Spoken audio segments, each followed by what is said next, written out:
सिंह, इनका जन्म 1934, मृत्यु 2018। केदारनाथ सिंह का जन्म बलिया जिले के चकिया गांव में हुआ था। काशी हिंदू विश्वविद्यालय से उन्होंने एमए करने के बाद वहीं से यानी काशी हिंदू विश्वविद्यालय से आधुनिक हिंदी कविता में बिंब विधान विषय पर पीएचडी की उपाधि प्राप्त की। कुछ समय गोरखपुर में हिंदी के प्राध्यापक रहे, फिर जवाहरलाल नेहरू विश्वविद्यालय में भारतीय भाषा केंद्र में हिंदी के प्रोफेसर के पद से अवकाश प्राप्त किया। केदारनाथ सिंह मूलतः मानवीय संवेदनाओं के कवि, मानवीय संवेदना, दया, ममता, करुणा आदि भावों संवेदनाओं के कवि है। अपनी कविताओं में उन्होंने बिंब विधान पर अधिक बल दिया है। केदारनाथ सिंह की कविताओं में शोर शराबा न होकर विद्रोह का शांत और संयत स्वर सशक्त रूप से उभरता है। जमीन पक रही है संकलन में जमीन, रोटी, बेल आदि उनकी इसी प्रकार की कविताएं हैं। संवेदना और विचार बोध उनकी कविताओं में साथ साथ चलती है।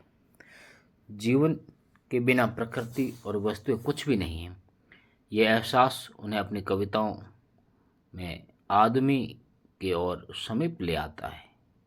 और इस प्रक्रिया में केदारनाथ सिंह की भाषा और भी नम्य और पारदर्शी हुई है और उन्हें एक नई रुजुता और बैलेंसपन आया है। उनकी कविताओं में रोज़मर्रा के जीवन के अनुभव परिचित बिंबों में बदलते दिखाई देते हैं। शिल्प में बातचीत की सहजता और अपनापन अनायास ही दृष्टिगोचर होता है। अकाल में सारस कविता संग्रह पर उन्हें 1989 में साहित्य अकादमी पुरस्कार और 1994 में मध्य प्रदेश शासन द्वारा संचालित मैथिल क्षण गुप्त राष्ट्रीय सम्मान तथा कुमारन आसान व्यास सम्मान, दयावती मोदी पुरस्कार आदि कई सम्मानों से सम्मानित किया गया है। अब तक केदारनाथ सिंह के 7 काव्य संग्रह प्रकाशित हुए हैं। इनमें अभी बिल्कुल अभी, जमीन पक रही है, यहाँ से देखो, अकाल में सारस, यहाँ से देखो, अभी बिल्कुल अभी, जमीन पक रही है, यहाँ से देखो, अकाल में सारस, उत्तर कबीर तथा अन्य कविताएं बाघ, टॉलस्टॉय और साइकिल, कल्पना और छायावाद और आधुनिक हिंदी कविता में बिंब विधान का विकास इनकी आलोचनात्मक पुस्तकें हैं। मेरे समय के शब्द तथा कब्रिस्तान में पंचायत निबंध संग्रह है। हाल ही में उनकी चुनी हुई कविताओं का संग्रह प्रतिनिधि कविताएं नाम से प्रकाशित हुआ है। उनके द्वारा संपादित ताना बाना नाम से विविध भारतीय भाषाओं का हिंदी में अनुदित काव्य संग्रह हाल ही में प्रकाशित हुआ है। बनारस कविता में प्राचीनतम शहर बनारस के सांस्कृतिक वैभव के साथ ठेठ बनारसीपन पर भी प्रकाश डाला गया है। बनारस शिव की नगरी और गंगा के साथ विशिष्ट आस्था का केंद्र है। बनारस में गंगा के घाट, मंदिर और घाटों के किनारे बैठे भिखारियों के कटोरे जिनमें बसंत उतरता है का चित्र बनारस कविता में अंकित हुआ है। इस शहर के साथ मिथिक की आस्था, काशी और गंगा के सानिध्य से मोक्ष की अवधारणा जुड़ी है। गंगा में बंधी नाव एक और मंदिरों घाटों पर जलने वाले दीप तो दूसरी तरफ कभी न बुझने वाली चिताग्नि उनसे तथा हवन इत्यादि से उठने वाला धुआं, यही तो बनारस। यहाँ हर कार्य अपनी रो यानी गति में होता है, अपनी लय में होता है। ये बनारस का चरित्र है। आस्था, श्रद्धा, विरक्ति, विश्वास, आश्चर्य और भक्ति का मिलता जुला रूप बनारस है।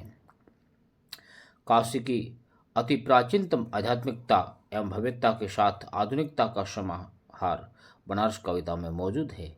यह कविता एक पुरातन शहर के रहस्यों को खोलती है और एक तरफ आधुनिकता के बारे में भी थोड़ी बहुत बात करती है। बनारस मिथक बना हुआ शहर है। इस शहर की दार्शनिक व्याख्या ये कविता करती है। कविता भाषा संरचना के स्तर पर सरल है और अर्थ के स्तर पर गहरी है। कविता का शिल्प विवरणात्मक होने के साथ ही कवि की सूक्ष्म दृष्टि का परिचायक है। केदारनाथ सिंह की कविता बनारस। इस शहर में बसंत अचानक आता है और जब आता है तो मैंने देखा है लहर तारा या मुडवाडीह की तरफ से उठता है धूल का एक बवंडर और इस महान पुराने शहर की जीभ किरकिराने लगती है। कवि कह रहा है इस शहर में, कवि कहता है कि प्रकृति में बसंत का आगमन भले ही धीरे धीरे होता हो, लेकिन इस शहर में जब बसंत आता है तो अचानक आता है, एकदम आता है, धीरे धीरे नहीं आता है, अचानक आता और तब आता है। और जब आता है तो मैंने देखा है। कवि कहता है कि मैंने बसंत के आगमन को देखा है। किधर से देखा है? ये दो मोहल्ले हैं, ये लहर तारा या मुडवाडीह की मोहलों की तरफ से बवंडर के रूप में आते हुए देखा है। उठता है धूल का एक बवंडर, जैसे तूफान उठता है, बवंडर उठता है, क्योंकि हवा थोड़ी तेज हो जाती है और इस तेज चलती हुई हवा के साथ धूल भी उड़ती है। अर्थात ये बनारस सिर्फ शहर नहीं है, ये हमारी आस्था, हमारे धर्म, संस्कृति और साहित्य का संगम है। जब इस शहर में बसंत से संबंधित योजनाओं का आरंभ हो जाती है, जैसे कोई धार्मिक अनुष्ठान करता है, कोई साहित्यिक रचनाओं के बारे से इसको अवगत कराता है, कोई सांस्कृतिक के द्वारा हमें परिचित करवाता है, तब पता चलता है कि बनारस में बसंत का आगमन हो गया है। ये धूल है ना, उड़ता है धूल का एक बाउंडर है, धूल उठती है, आंधी के कारण इस शहर में क्या आ जाता है कि इस महान पुराने शहर की जीभ किरकिराने लगती है, यानी जीभ किरकिराने लगती है, यानी मुंह में जब जैसे रेत के या कंकड़ के कण आने से एक किरकिराहट की जो आवाज़ आती है, वैसी स्थिति बनती है। ऐसा लगता है कि मानो बनारस की जीभ में धूल के कारण किरकिरी हो गई। वैसे भी वहाँ पर बसंत के आते ही सांस्कृतिक, धार्मिक, ये जो हमारे साहित्यिक कार्यक्रम है, इनकी धूम मच जाती है। दूसरा अर्थ इसका ये निकलता है, जीभ किरकिराने का मतलब एक तो उस आंधी के कारण, दूसरा हमारी आस्था के कारण, हमारी संस्कृति है, हमारा धर्म है और हमारा साहित्य है। इसके द्वारा कलाकार, कवि लोग अपनी कला के द्वारा माध्यम से कुछ व्यक्त करते हैं, कुल बुलाने लगते हैं। कवि यह भी कहना चाहता है साथ में, जो है वह सुख बुगाता है, जो नहीं है वह फेंकने लगता है पचकियाँ। आदमी दशाश्वमेघ पर जाता है और पाता है घाट का आखिरी पत्थर कुछ और मुलायम हो गया है। सीढ़ियों पर बैठे बंदरों की आंखों में एक अजीब सी नमी है और एक अजीब सी चमक से भर उठा है भिखारियों के कटोरे का निचाट खालीपन। कवि क्या कह रहा है? कवि कहता है जो है सुख बुगाता है, यानी कवि कहता है बनारस में बसंत के आगमन के समय जो स्थिति बनती है उसके बारे में बताता है कि स्थापित जो यहाँ के जो कलाकार है, साहित्यकार है, या जो धर्म के जो पुरोहित है या धर्म गुरु है, धर्म जगत के जो व्यक्ति है, वे अपनी कला तथा ज्ञान के द्वारा शहर को जागृत करने में लगे हुए।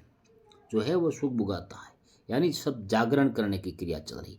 धर्म, साहित्य, संस्कृति, इसके संबंधित जो भी ज्ञाता है या हमारे जो धर्म की धुरी है, वो सब इस शहर को जगाने में लगे, सुख बुगाहट में लगे हुए।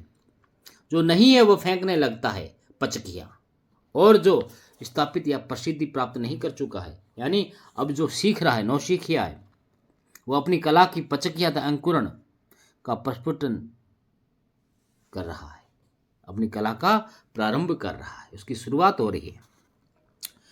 और आदमी दशाश्वमेघ पर जाता है, और दशाश्वमेघ घाट वो घाट है जो गंगा के किनारे काशी में, उस घाट पर स्नान पूजा पाठ के लिए हर व्यक्ति जो जाता है वह स्वयं, यानी कवि को उस घाट का आखिरी पत्थर कुछ नरम मालूम पड़ता है और पाता है घाट का आखिरी पत्थर, जो घाट का आखिरी पत्थर है वो कैसा हो जाता है, कुछ और मुलायम हो जाता है, यानी मुलायम प्रतीत होता है, यानी पत्थर का मुलायम होना। यहाँ इसका भाव कुछ इस प्रकार है, कहने का भाव यह है कि उस समय कठोर हृदय व्यक्ति के आचरण में आस्था के कारण सहजता आ जाती है, यानी उसका हृदय भी कोमल हो जाता है, आस्था और विश्वास से भर जाता है।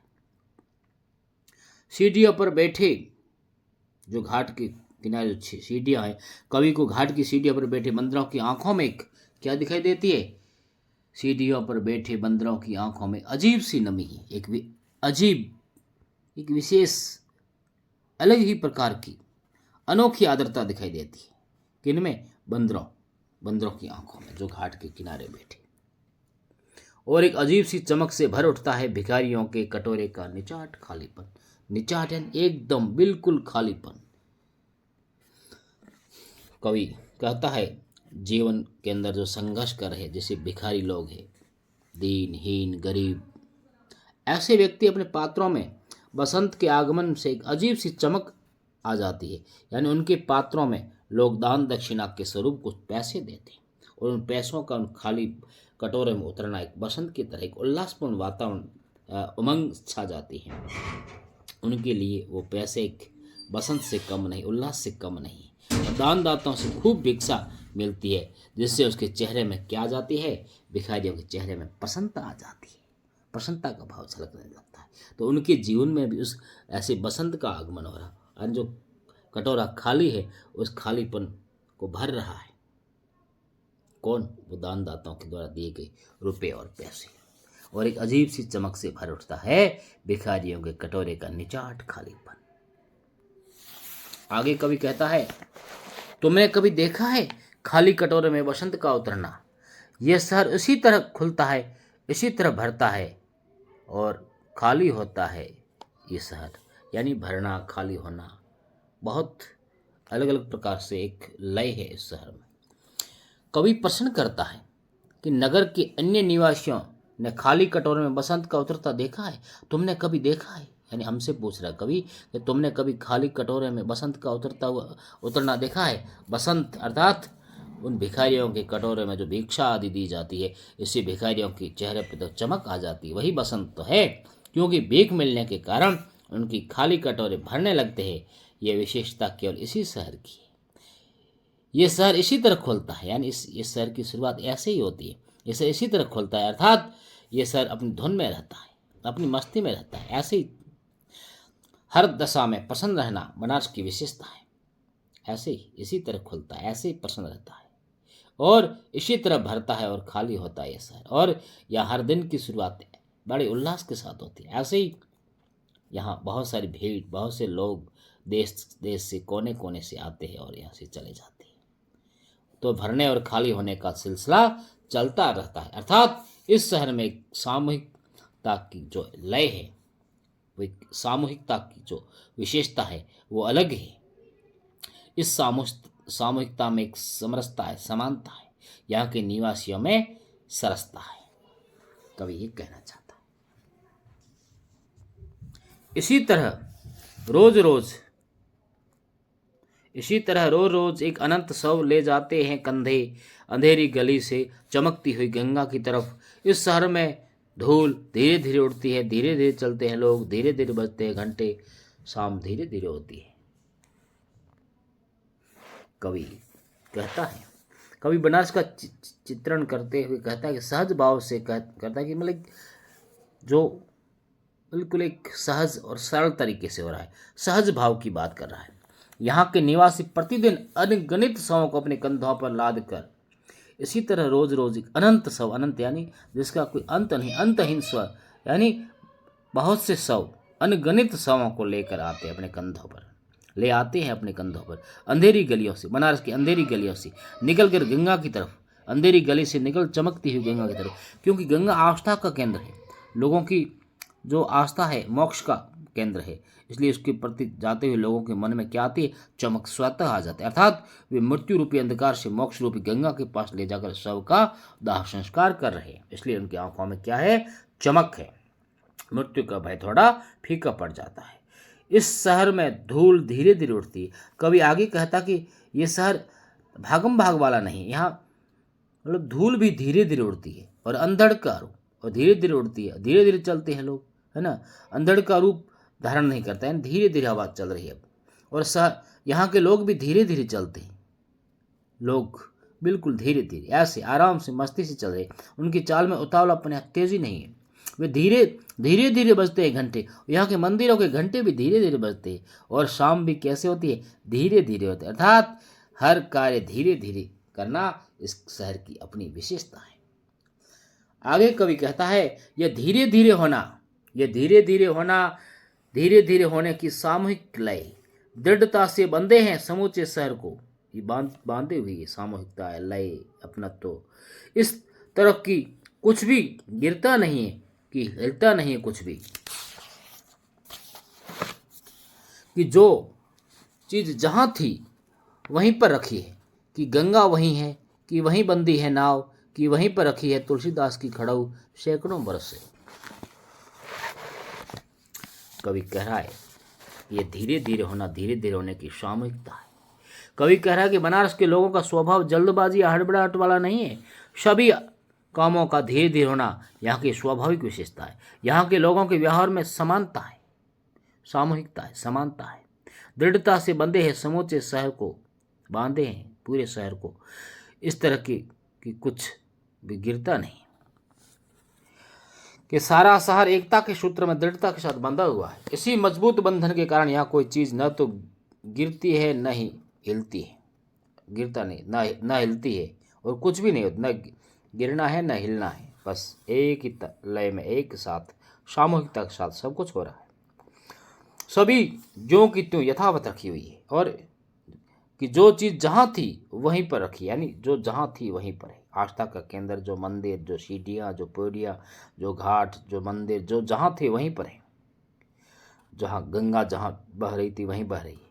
अर्थात यहाँ के लोग अपने परंपरागत संस्कार, आस्था, श्रद्धा पर अडिग है। गंगा भी वही है, अर्थात न तो गंगा ने अपना मार्ग बदला है, न ही लोगों की आस्था या श्रद्धा इनके प्रति कम हुई है, कि वहीं पर बंधी है नाव, है ना। यहाँ नावें भी निश्चित स्थानों पर बंधी हुई है। फिर कवि कहता है कि गोस्वामी तुलसीदास की जो चरण पादुका है, कि वहीं पर रखी है तुलसीदास की सैकड़ों वर्षों से, कई सालों से, है ना, सैकड़ों वर्षों से उसी स्थान पर वो तुलसीदास की जो खड़ाऊ है, जो पाँव में पहनने वाले जो लकड़ी के चप्पल है, वो भाव यह कि सैकड़ों वर्षों से बनारस के लोगों के आध्यात्मिक धार्मिक जीवन में कोई परिवर्तन नहीं आया है। पुराने मूल्य, पुरानी मान्यताएं, आस्था, श्रद्धा, विश्वास, सभी कुछ अमूल्य धरोहर की तरह सुरक्षित है। आगे कवि कहता है, कभी सही सांझ बिना किसी सूचना के घूम आओ इस शहर में, कभी आरती के आलोक में इसे अचानक देखो, अद्भुत है इसकी बनावट। वह आधा जल में है, आधा मंत्र में है, आधा फूल में है, आधा सौ में है, आधा नींद में है, आधा शंख में है। अगर ध्यान से देखो तो आधा है और आधा नहीं है। कभी सही सांझ यानी संध्या की जहां शुरुआत होती है उस समय की बात हो रही है। कवि कहता है कि कभी बिना किसी पूर्व सूचना के, बिना किसी सूचना के सही सांझ, यानी जब सांझ की शुरुआत होती है तब घूमाओ, यानी शहर को प्रवेश करके देखो संध्या काल के समय। कभी आरती के आलोक से, यानी आरती जहाँ घाटों के किनारे मंदिरों में जब आरती होती, संध्या काल में आरती के प्रकाश में शहर को अचानक देखो, इसे अचानक देखो, अद्भुत है इसकी बनावट। अचानक देखो, इसकी बनावट आश्चर्यजनक दिखाई देती है, इसकी बनावट अद्भुत है, यानी अपने आप में विशेष है, विचित्र है इसकी बनावट।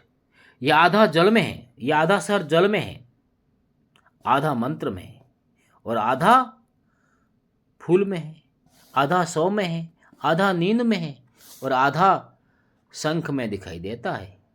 ये देखो, अगर ध्यान से देखो, अर्थात जब गंगा तट में देखते तो लगता है कि आधा शहर गंगा में डुबकी लगा रहा है, इसीलिए ना जल में लग रहा है। और जब मंदिरों में पहुंचते तो लगता है कि आधा शहर मंत्रोच्चारण में व्यस्त है, वही।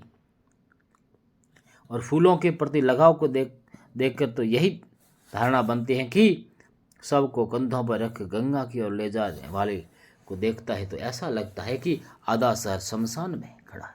सोने वालों को देखकर लगता है कि आधा शहर सो रहा है। मंदिर, घर, घाट पर जो हो रहा है पूजा पाठ को देखकर लगता है कि आधा शहर क्या है, शंख बजाने में व्यस्त है, शंख बजा रही है। क्यों? मंदिरों के अंदर जो पूजा के समय जो शंख बजते हैं, तो शंख बजाते हुए लगता है कि आधा शहर यहाँ है, यानी एक ही शहर, आधा कहीं लग रहा है, आधा कहीं लग रहा है। अगर ध्यान से देखो तो आधा है और आधा नहीं है। कवि कहता है इन सबके आधार पर कवि ये निष्कर्ष निकालता है कि यदि ध्यान से देखें तो शहर आधा है और आधा नहीं है। आधा यानी अलग अलग कामों में लोग लगे हुए हैं, अर्थात आधा बनारस प्राचीन संस्कृति में, आधा यानी आधा है किसमें, वही आस्था, संस्कृति, धर्म उससे जुड़ा हुआ है और आध्यात्मिकता से अनुरूप अपने आध्यात्मिक धार्मिक स्वरूप को बनाए हुए, और आधा शहर कैसा हो गया है, आधा है और आधा नहीं है, यानी आधा आधुनिक हो चुका है। नवीनता और प्राचीनता का मेल संगम यहाँ है।